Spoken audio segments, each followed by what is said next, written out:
For those of you that have some sort of a good memory, this gospel reading should sound familiar. It was in the fourth Sunday of Lent, Jesus' continual conversation of Nicodemus, which is, again, why I'm not really going to focus in on it this morning.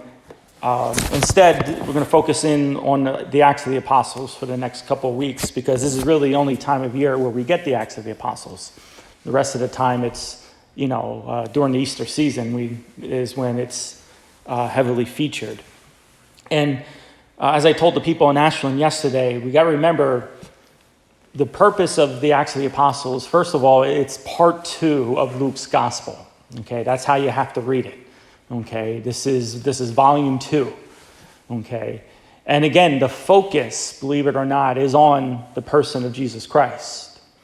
But in the Acts of the Apostles, in volume 2, Jesus' ministry and Jesus' presence to the world is now manifested not through the incarnation, but this time through the Acts of the Apostles. So you're going to see a lot of similarities, especially in the first maybe 12 to 13 chapters. A lot of similarities where it's like, oh, you know what? That Jesus did that too, or that happened to Jesus. And this first reading is a great example of it. So let's look at it quickly here. It begins with the high priests and all the companions, the Sadducees, filled with jealousy, just like the Sanhedrin was jealous of Jesus. Okay, filled with jealousy, what did they do? They laid hands on the apostles and put them into prison, just like Jesus.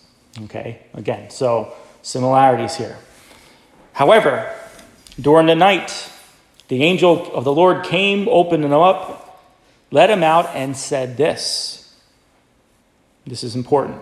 Go, take your place. Okay, take your place in the temple area and tell every people about this life. Your place, the apostles, is the temple area. Not the Sanhedrin, not the Sadducees, not the Pharisees. No, that's not their place. Not anymore. The apostles take your place in the temple area and continue to preach. And then something funny happens, which there's a lot of humor in the Acts of the Apostles, and this is one of these instances.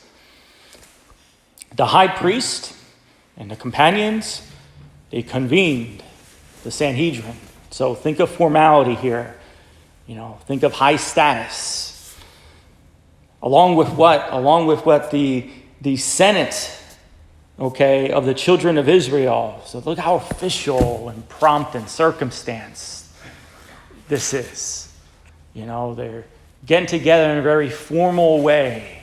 They're convening, very serious. They're about to take some important business in their hands. And notice where they're at. They're convening together in like a courtroom setting while the apostles are out in the temple area preaching God's word. And so as they fully convene, they bring them here, in a very official way. And then in the comical way, some nobody comes back and says, they're not here. They're not here. And everybody's confused. Again, very formal, very pomp and circumstance. And then they find out that the defendants are not even in jail.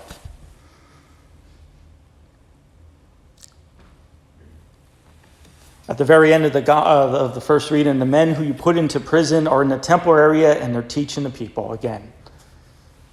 They're there in a courtroom type of setting, not preaching God's word, not spreading the message, not teaching the people, but harassing some people who are in the temple area where they should be.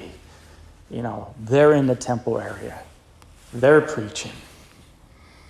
And then again, just like Jesus, at the very end, the captain and the court officers went and brought them, but without force, because they were afraid of being stoned by the people. Well, that happened to Jesus too, right? They didn't want to arrest Jesus right away because they were afraid of the crowds that Jesus was gathering. And that's happening again. They're attracted to Jesus. They're attracted to the resurrected Lord through the acts of the apostles. And so in this first reading, again, this first part of the Acts of the Apostles is geared towards the message being proclaimed to the Jews. We're going to eventually, as we move along, see it being branched out to the Gentiles. That's coming really soon, in our daily reading cycles. But we remember, again, what is our purpose in all this? Well, the apostles went out to the temple, and what did they do? They told the people everything about this life, okay? This life, this Christian life. So when you teach, it's not necessarily teaching doctrine, but that's very important. But the best way of teaching is the way we live and the way of life that we have. You can teach people a lot of doctrine and they can learn about the doctrine, but do they become disciples? Do they become disciples? That's what I try to do at Marion.